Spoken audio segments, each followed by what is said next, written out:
बिस्मिल्लाहिर्रहमानिर्रहीम। अस्सलाम वालेकुम दोस्तों मेरा नाम है मोहम्मद अनस और आप देख रहे हैं राह जन्नत ऑफिशियल। दोस्तों ये एक इंडियन डॉक्टर और प्रोफेसर राजबीर ठाकुर के कबूल इस्लाम की कहानी है, जिसको मैंने मौलाना कलीम सिद्दीकी साहब की किताब आपकी अमानत आपकी सेवा से लिया है और ये कहानी एक इंटरव्यू की शक्ल में है। तो दोस्तों वीडियो शुरू करने से पहले आप हमारे इस वीडियो को लाइक कर दें और इसे अपने दोस्तों के साथ शेयर कर दें।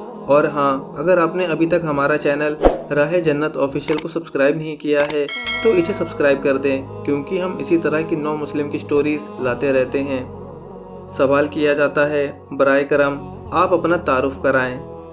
मेरे स्कूल के सर्टिफिकेट के लिहाज से 30 अक्टूबर 1939 में बनारस के एक गांव के राजपूत खानदान में मेरी पैदाइश हुई। वालिद साहब एक बड़े ज़मींदार थे। मेरा नाम राजबीर ठाकुर था। शुरू की तालीम करीब के एक स्कूल में हुई। हाई स्कूल के बाद बनारस चला गया। बीकॉम बनारस में किया। मेरे चाचा बनारस यूनिवर्सिटी में प्रोफेसर थे। उन्होंने मुझे इंग्लैंड जाकर MBA करने का मशवरा दिया और उन्होंने वहां जाने की सारी कार्रवाई पूरी कराई। इंग्लैंड जाकर तालीम के शौक़ में इजाफा हुआ और मैंने PhD में रजिस्ट्रेशन करा लिया।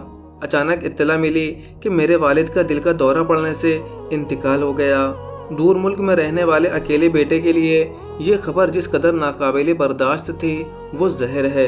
मेरी ज़िंदगी का सबसे तकलीफ दे ज़माना वो था। मैं अपने दिल में सोचता कि अपनी हवस के लिए मैंने अपने घरेलू ज़िंदगी दांव पर लगा दी। घर पर रहकर अपनी ज़मीनों को देखता और अपने माता पिता वालिदैन की खिदमत में रहता तो कितना अच्छा था। बहुत उदास होकर मैं घर लौट आया और तालीम बंद करने का इरादा किया, मगर मेरी माँ ने बताया कि मेरे पिताजी को मेरे PhD के इरादे से बहुत खुशी हुई थी। वो कहते थे हमारे ख़ानदान में जायदाद और माल की कमी नहीं थी, चलो भाई के बाद एक बेटा भी PhD हो जाएगा। मेरी माँ ने मुझसे कहा कि तुम्हारे PhD करने से उनकी आत्मा को शांति होगी, खुशी होगी। इसलिए मैं इंग्लैंड वापस चला गया। बिजनेस मैनेजमेंट में रिसर्च मुकम्मल की और वापस हिंदुस्तान आया। ये वो ज़माना था जब MBA ही बहुत कम होते थे। बिजनेस मैनेजमेंट में हमारे मुल्क में तो PhD की तालीम थी ही नहीं। मेरा ख्याल है कि हम चंद लोग ही इस मौजू पर PhD होंगे। वापस आने के बाद मेरी ख्वाहिश थी कि मैं किसी तालीमी इदारे में सर्विस करूं, मगर मैं कामयाब ना हो सका। मैं यूनिवर्सिटी या किसी मेयारी इदारे से वाबस्ता होना चाहता था। मैं कोशिश में था कि टाटा नगर जमशेदपुर से वहाँ के चीफ जनरल मैनेजर आए और मुझे जमशेदपुर ले गए। मुझे एक कंपनी का जनरल मैनेजर बनाया, मगर मेरी दिलचस्पी तालीमी लाइन में थी। 5 साल सर्विस करके मुझे एक मौका मिल ही गया। मुझे बनारस यूनिवर्सिटी में एक अच्छी मुलाजमत मिल गई। उस दौरान मेरी वालिदा का शादी के लिए दबाव था। प्रतापगढ़ में एक बड़े राजा खानदान में मेरी शादी हो गई। मेरी अहलिया ने सेंट स्टीफन कॉलेज दिल्ली से ग्रेजुएशन किया और बनारस यूनिवर्सिटी से MA और PhD किया है।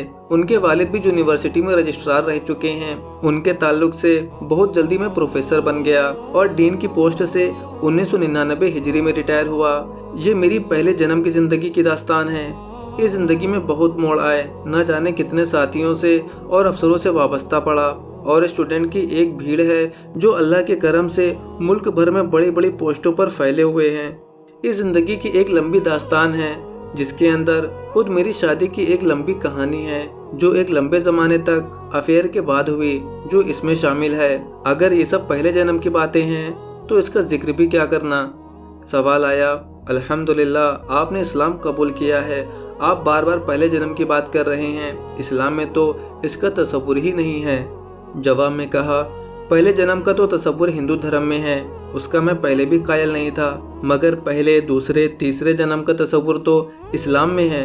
हम लोग अपनी रूहों के साथ अज़ल में थे, इस दुनिया के अंदर जन्म लेकर आए और फिर बरज़ख और आखिरत के 2 दौर बाकी हैं। मैं जो पहले जन्म की बात कर रहा हूँ वो सिर्फ मेरी ज़िंदगी में मुझ जैसे खुशकिस्मत लोगों की ज़िंदगी में होता है, जिनको इस दुनिया की ज़िंदगी में नया जन्म मिलता है। आप मेरी बात सुनेंगे तो आप भी पहले और दूसरे जन्म के कायल हो जाएंगे। सवाल किया गया, तो अब आप इस दूसरे जन्म की बात बताइए, यानी अपने कबूल इस्लाम के बारे में। जवाब आया, रिटायरमेंट के बाद मुझे बहुत सी जगहों से ऑफ़र आए। मैंने बजाज कंपनी के एक ऑफ़र को कबूल किया। उनको यूपी में कुछ शुगर मिलें लगाना थी, उसके लिए एक एडवाइज़र की ज़रूरत थी। मैंने अपने लिहाज से इस काम को मुनासिब समझा और ऑफ़र को कबूल किया। जनवरी सन 2003 को एक मीटिंग के लिए मेरा मुंबई का सफ़र था। मीटिंग से वापसी पर अलीगढ़ के करीब एक कस्बा में मुआयने के लिए जाना था। परेड से दिल्ली जाकर फिर गाड़ी से लंबा सफ़र करने के बजाय मैंने अगस्त क्रांति से मथुरा आकर गाड़ी से साइड पर जाने को अच्छा समझा। फर्स्ट एसी में एक रिजर्वेशन कराया। मुंबई में सड़कों का जाम, बस अल्लाह बचाए। बिल्कुल गाड़ी छूटने से आधा घंटा पहले गाड़ी में सवार हो सका। चलती गाड़ी में केबिन में पहुंचा तो देखा कि एक मुसलमान सज्जन हमारे केबिन में मौजूद हैं। मुलाकात और मुसाफा किया। ख्याल हुआ एक धार्मिक यानी मजहबी आदमी के साथ रास्ता ज़रा अच्छा गुजरेगा। मैंने खुशी का इजहार किया। सामान सीट के नीचे रखकर ड्रेस बदली और पेशाब वगैरह से फारिग हुआ और ज़रा रिलैक्स महसूस किया। आपस में तारुफ हुआ तो मालूम हुआ कि वो अभी यूपी ज़िला के मुजफ्फरनगर के कथौली के पास एक बुजुर्गों यानी स्कॉलर्स की बस्ती के अंदर फलत के रहने वाले हैं और उनका ताल्लुक इस्लामी महापुरुष मौलाना अली मियाँ से है। वो मजहबी सज्जन आपके वालिद मौलाना कलीम सिद्दीकी साहब थे। उनसे कई मुनासिबतें हुई। एक तो कथौली बारहा गया। यूनिवर्सिटी में मुलाजिमत के दौरान मेरे एक दोस्त कोहली जी कथौली शुगर मिल के जीएम थे। वो मुझे मुलाजमीन में लेक्चर के लिए बारहा बुलाया करते थे। कई दफ़ा मैंने मिस के साथ छुट्टियां वहां गुजारी।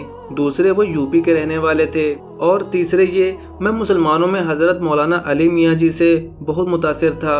मैं लखनऊ में 6-7 बार उनके खिदमत में गया और उनके पयामे इंसानियत के 4-5 प्रोग्राम में शरीक हो चुका था।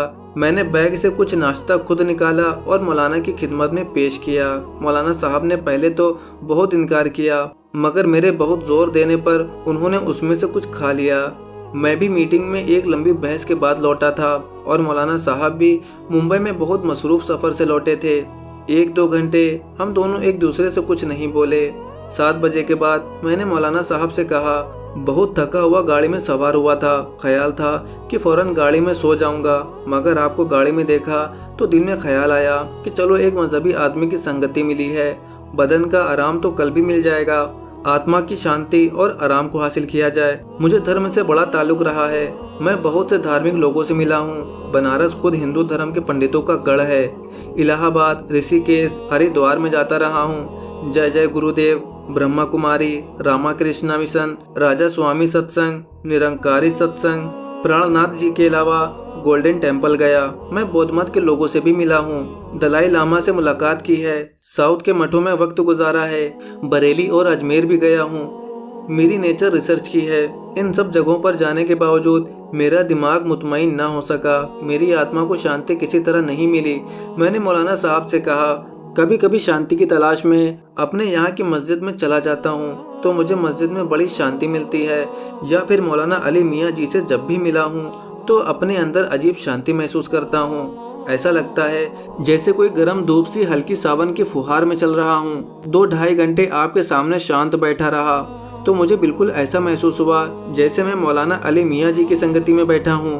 मौलाना साहब ने कहा, ये आपके दिल की सफाई की अलामत है। दिल की हैसियत आईने की होती है। अगर इससे मैल साफ हो तो इसके सामने जो आता है वो दिखाई देता है।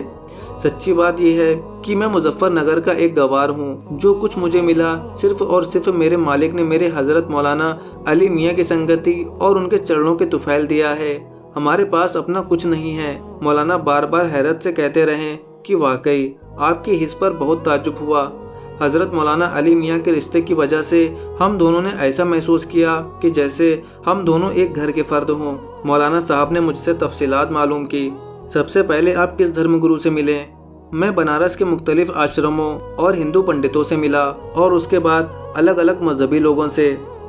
मठों, आश्रमों, सत्संगों के सफ़र और वहां जाकर मायूस और बेचैन लौटने के रवादार तफसील से सुनाई। इस दौरान खाना भी आया और हमने खाया। मैं सुनाता रहा और मौलाना साहब सुनते रहे और इतनी लंबी दास्तान सुनते सुनाते 12 बज गए। मौलाना साहब ने कहा, मैं भी चंद मिनट अपनी बात करना चाहता था, मगर आप मुंबई के सफ़र से वापस आए हैं और मैंने अपने मज़े के लिए 4 घंटे आपको लगाए रखा। अब आप आराम कर लीजिए। सुबह को मालिक ने ज़िंदगी बाकी रखी तो मैं भी चंद मिनट आपसे लूँगा। दोस्तों, इसके बाद मौलाना साहब इनसे क्या बात करते हैं जिससे राजबीर ठाकुर साहब हिंदू मत छोड़कर इस्लाम कबूल कर लेते हैं, ये जानने के लिए आप इसका दूसरा पार्ट लाजमी देखें।